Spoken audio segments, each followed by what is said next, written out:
you can buy it as a string inverter. So you can buy the Gen 24 without the plus. Yep. And if you decide you want to go batteries later. And of course, I think that the challenge for a lot of the solar contractors and installers and electricians out there is how can they handle all of that additional complexity? Martina, you were on the hunt to see if we might unseat the, I guess, presumed leader in the market, Powerwall. The Powerwall 3 is obviously something that everyone was talking about this year. What'd you find? But you don't have to use the same manufacturer's roof attachments. You can find other ones. Like, for instance, the smarter way to go solar. RE Plus is the #1 energy show in North America.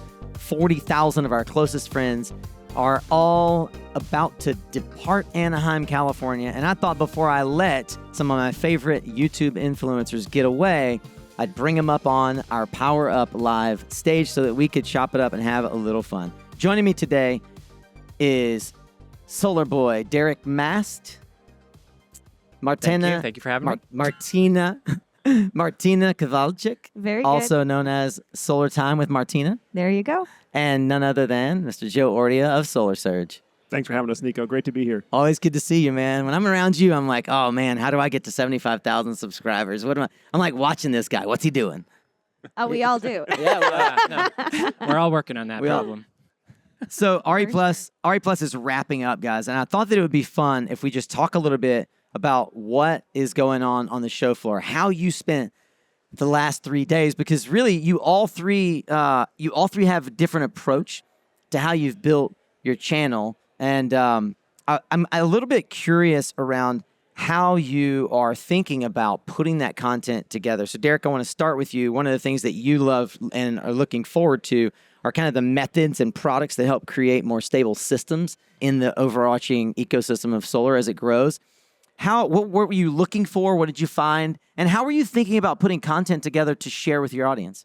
Yeah, so my perspective is one of service. So this is after installation. I'm not trying to sell systems to people. I am maintaining them, either fulfilling the warranty of the company I work for, or taking sites that the installer has gone out of business and they don't have anybody to service their solar and it's not working. So that's what I do. So I could see all of the problems that we run into with how systems are designed or particular products, how they function over the course of their life. Yeah.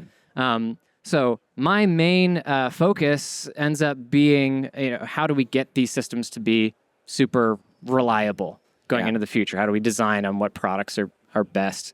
And how I was thinking about doing content this year was, always interested in the hot newness, that I can find, like SMA's rapid shutdown, or the shutdown device that they have. That's the 3-in-1 is really interesting. It's still electronics on the roof, but it's reducing that, and it seems to be done in a way that is very thoughtful. Because when we all started doing rapid shutdown in the U.S., there was product that was shipped pretty quickly, and there wasn't a whole lot of design thought that went into that for installers to make it easy to support, easy to install. So that's sort of my perspective when I'm walking around the show. So something that struck me that I think probably you guys all had a chance to go by and see is, BYD had a number of different inverter manufacturers in their booth, but the one that stood out to me, actually, probably to everyone's surprise, is Fronius. The Gen 24 Plus, the first hybrid inverter with over-the-air updates,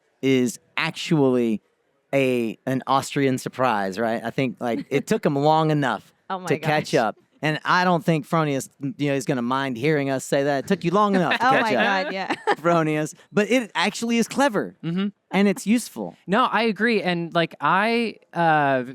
for full disclosure, they sponsored me doing a review for that product. But I do think it's a well thought through product. Right. I like the idea of it. You can buy it as a string inverter, so you can buy the Gen 24 without the plus. Yep. And if you decide you want to go batteries later on, you can buy a firmware upgrade to enable you to throw batteries on that thing and feed a critical loads panel. Yep. So no, it's very well thought through in terms of future servicing and all that as well. So Joe, I know that home electrification, in particular, the integration of electric vehicle charging and bidirectional to the home is one of your hot buttons. So what stood out to you as you cruise the show floor? Well, Nico, I think that exact trend is the biggest thing that stood out to me is that solar has evolved. It's not just solar is its own stovepipe system or the battery is its own stovepipe system. It is looking at this more of an entire smart home energy management solution or smart home energy management system, which could include some solar PV generation. It could include battery storage. It could even include a fossil fuel burning generator. But then also bringing in the controls for things like water heating and HVAC into that equation as well. All of these things contribute to the energy profile of the home, and especially if you have an electric vehicle charger in the home, all of that sort of contributes to the energy situation of that homeowner.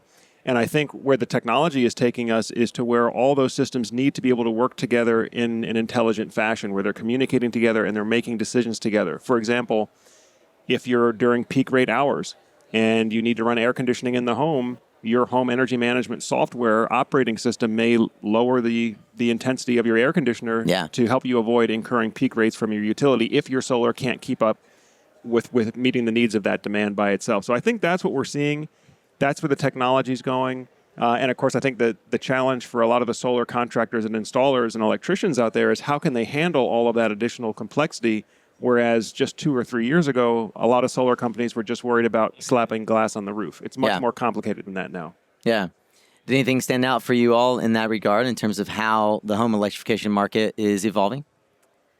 I will say that I feel like we kind of made things more complicated in the past. And I think you would agree that like we brought panel level monitoring and rapid shutdown to the roof. We were just talking about how we are putting a device under a panel to tell us when that device goes bad. Right. Literally, because panels really do not go bad. Yeah, I mean, right. How many panels have you ever replaced? Compared to optimizers fail way goodness. more than panels Or even do. compared to inverters. Yes, microinverters, panel optimizers, so that was kind of the agenda of the industry a few years ago, or starting whenever the rapid shutdown came in, and we kind of are coming back to the roots. I feel like we're starting to make things less complicated and definitely more simple. Yeah. With, like you said, the rapid shutdown device, 3-to-1, we're making it less complicated on the roof, which I am extremely excited about because in service, I as an installer, you were an installer too, right? We know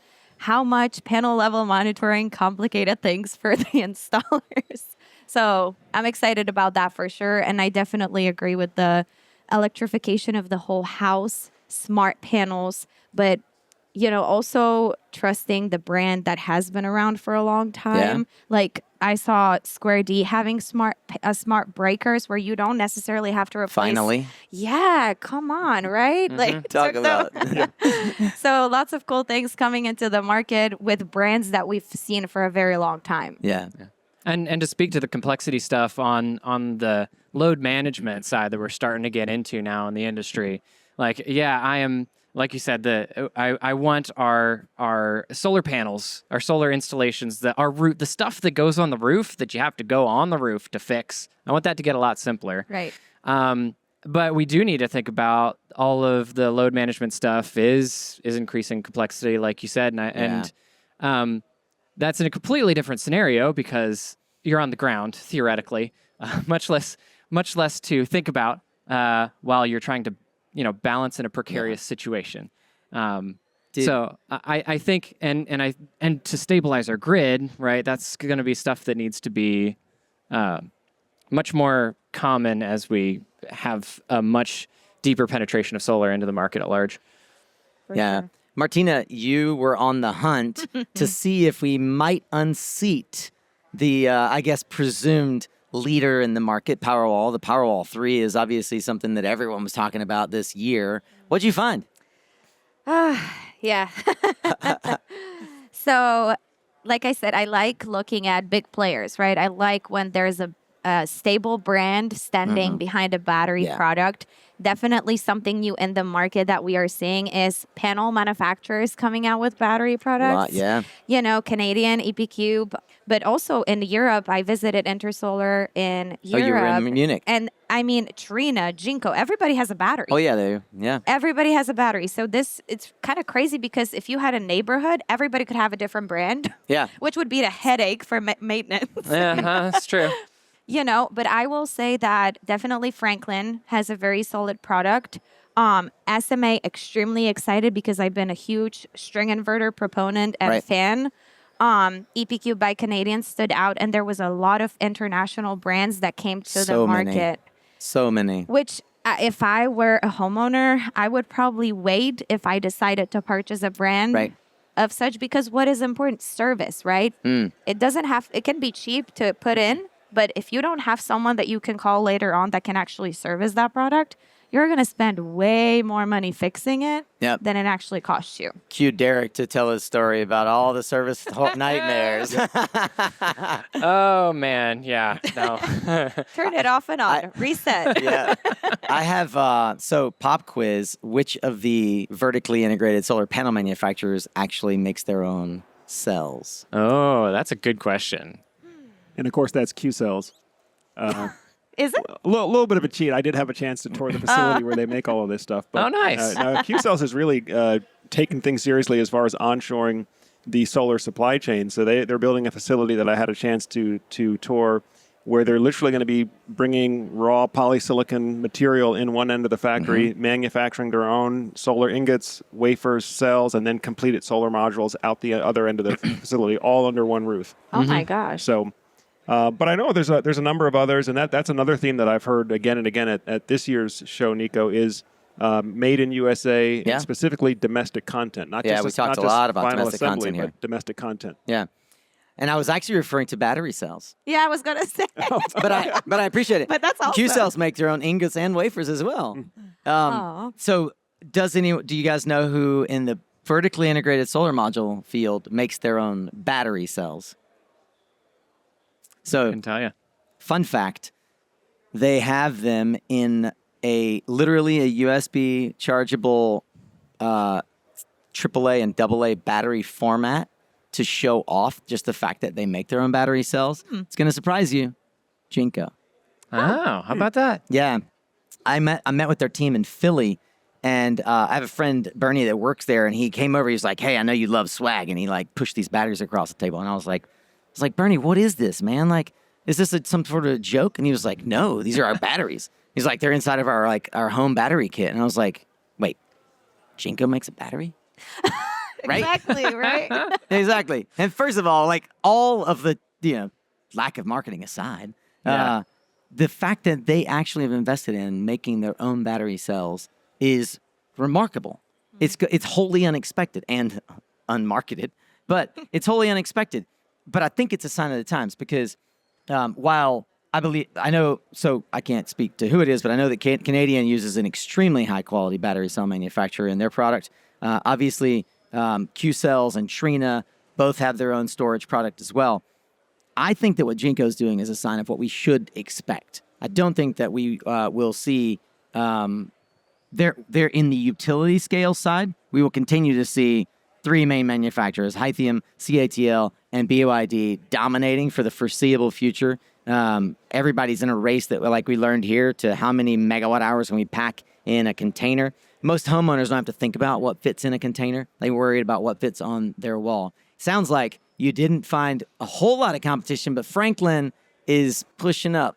Franklin's pushing up. EP Cube is definitely pushing too. Yeah. And SMA, surprisingly, being kind of an underdog, they have a huge booth right in the front. And in Europe, they've had a very big booth as well. So very excited about that. I did see a whole lot of white labeled inverters that all look. Oh, yeah. Oh, yeah. All in the same. Oh my gosh. For sure.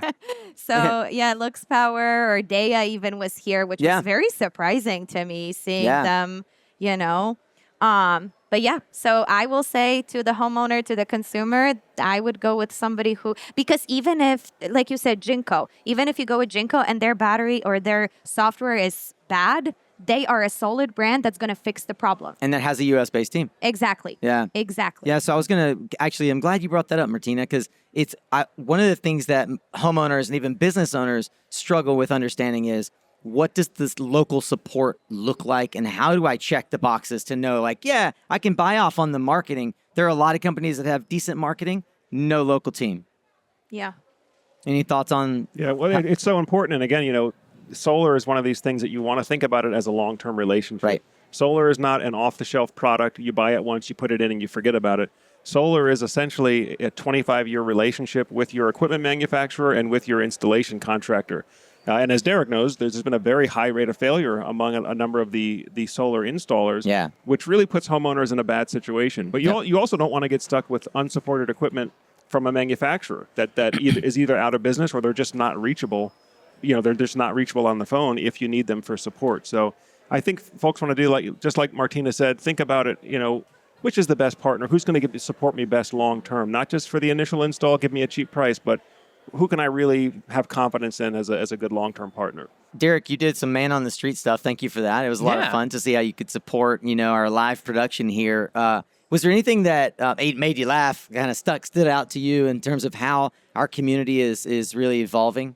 Doing the man on the street stuff that kind of thing is new to me. Yeah. But once you get over the anxiety of asking random people about themselves on the street in front of a camera, it is super fulfilling to get to just have that excuse to meet random people that you wouldn't really have a reason to otherwise.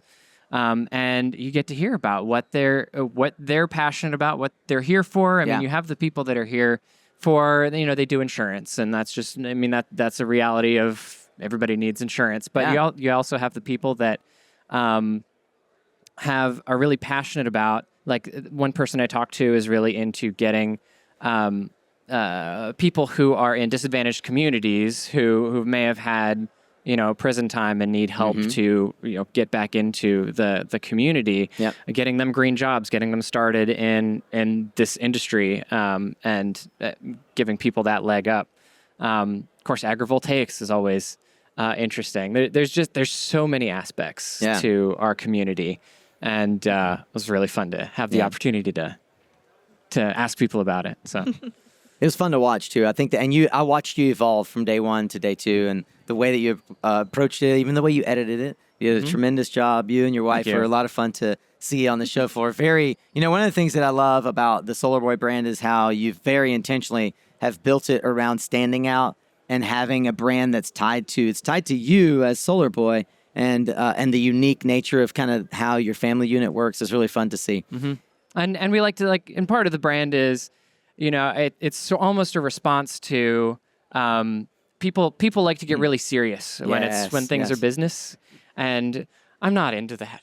I prefer to be goofy, and I prefer to dance around and happy. I enjoy my job and I love it, and I want. We need like a back-to-back picture. picture of you and Joe Ordia. Yeah, because I'm the opposite. Yeah, because Joe's like Mr. Serious, and we need those people too. Yeah, it's not a slam. It's just I love it. We're gonna do me. after the show. We'll do one of those like Superman poses of you two back to back. Yeah, That'll be fun. Love it. Well, as we wrap RE Plus, it's I think it's a good time to talk about this in our final recording. So what stood out to you? What do you want your audience to hear about the importance of this show and what it means to the average homeowner, business owner, and community as the solar industry is evolving? Joe, I'd like to start with you. Yeah, thanks, Nico. So, the way I look at this is, RE Plus is the place that you go if you want to introduce yourself to the solar marketplace. Yeah. But the reason that I'm here is because many of my audience is not going to have the ability to travel to Anaheim and to spend a week out here meeting with solar industry personalities. And so a lot of what they look for me to do is to keep them up to date of what's going on. So a lot of our focus is going to be on products, technologies, big picture industry trends, so that consumers that are out there that are considering taking a solar journey for their household can do it with their eyes wide open about what are the options that are available, what are the different brands that are available, and again, who's going to be that best long-term partner for their success. Amazing. Martina? let's go to Solar Boy. Think about it. All right, let's try this again. Amazing. Solar Boy? What I really appreciate about coming to a conference like this is you do get to talk to directly to, like if you're having a problem with a product, you get to talk to those people here. The people that are higher up, more responsible for the decision, the people that can get your problem solved faster. So as a solar service manager, that's super useful to have that direct contact. And then you also just get exposed to the possibilities for moving towards the future in terms of how to install systems, how to accomplish your goals. So like for instance, for re-roofing, like that's a problem we have to deal with on the service side a bunch. Somebody needs to replace their roof. You take the system off, you put the system back on. You need new attachments every single time. Yeah. You don't have to use.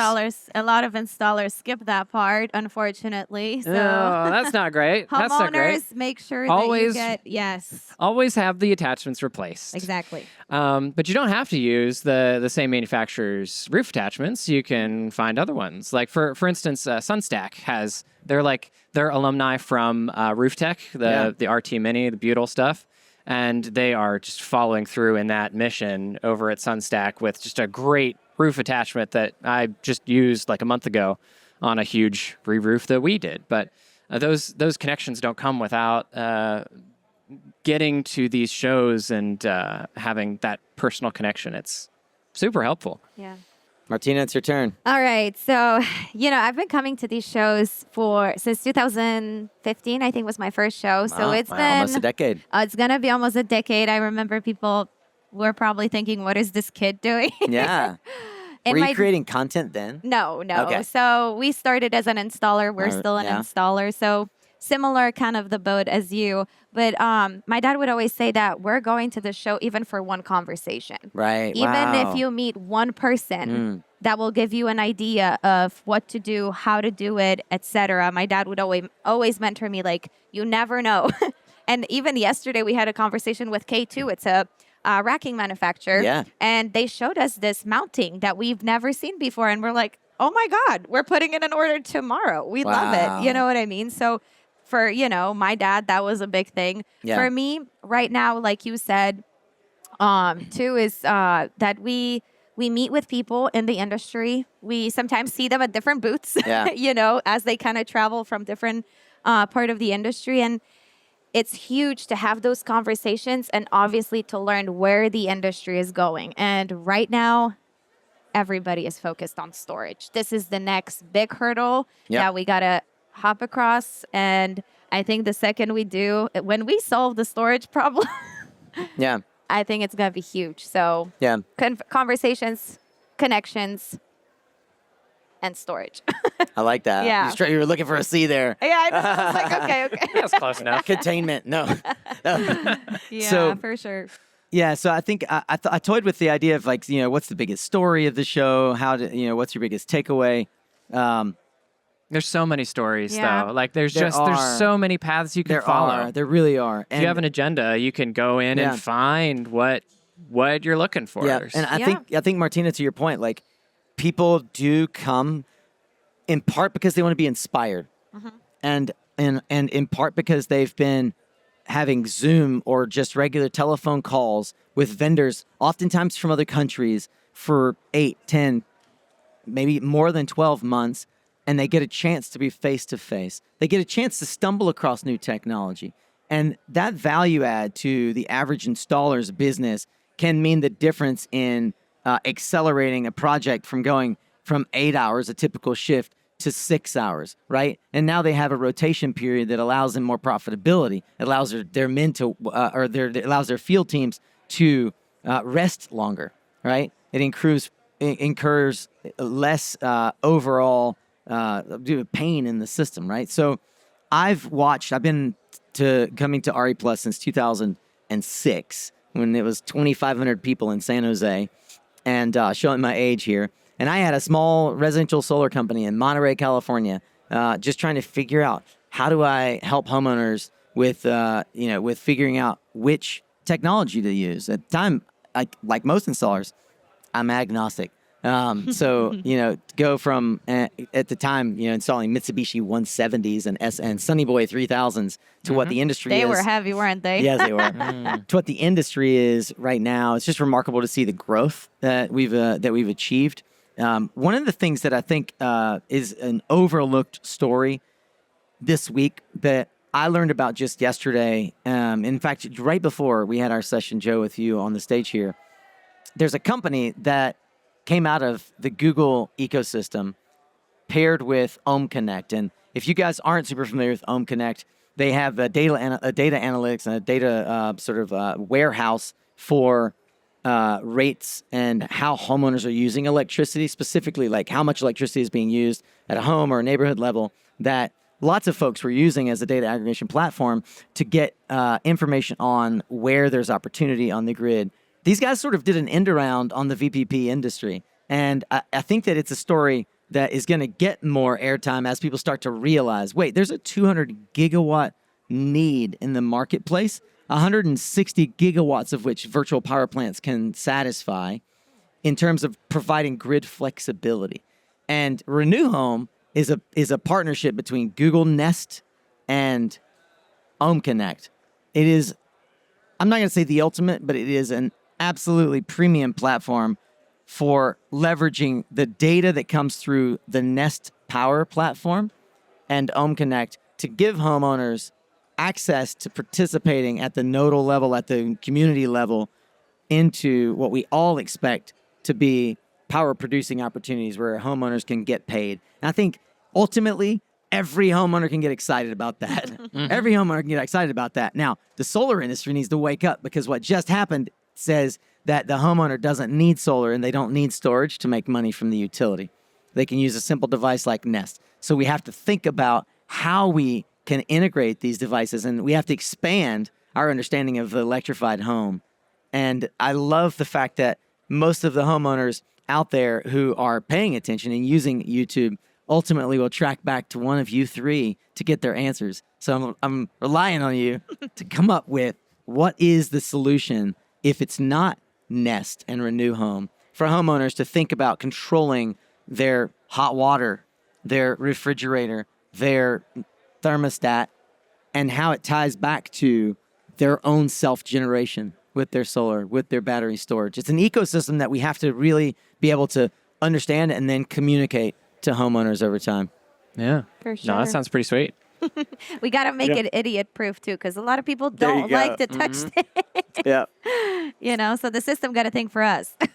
Well, it's officially a wrap here at RE Plus 2024 in Anaheim. I want to thank Joe, Martina, and Solar Boy for taking time to be here with us in this recap. It has been such a fun conversation. If you haven't already, I'm going to give them a chance. Please tell them how they can find you. Solar Boy?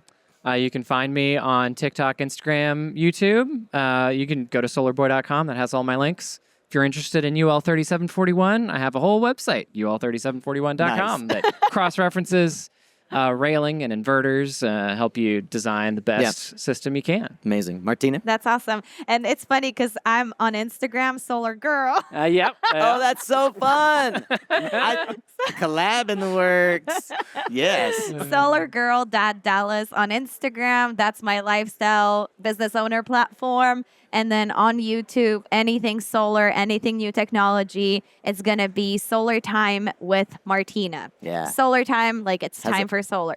And but the Y, right? Solar Time with a Y? Is that No, right? it's actually Oh, time. it is Time? Okay. Yeah, it's time. In my mind, I saw it as Solar Time. So Solar it's time with Martina. Time for solar for time. now, but Martina for sure. Yeah. And Nice. it's Martina with a Y. That's probably why. There it is. Joe? And of course, Solar Surge YouTube channel is the best way to follow us. If you're a homeowner looking for solar for your home, you can find us at solarsurge.net. We'll link to all of this, of course, in the show notes. And be on the lookout. There is collectively terabytes of data that we've collected in the form of videos and audio that we'll be publishing over the coming weeks. Please subscribe to these channels. These folks are making amazing content to educate and inform you so that you don't make the mistakes that others have. Learn from the best in the industry. Thank you for joining us here on Suncast.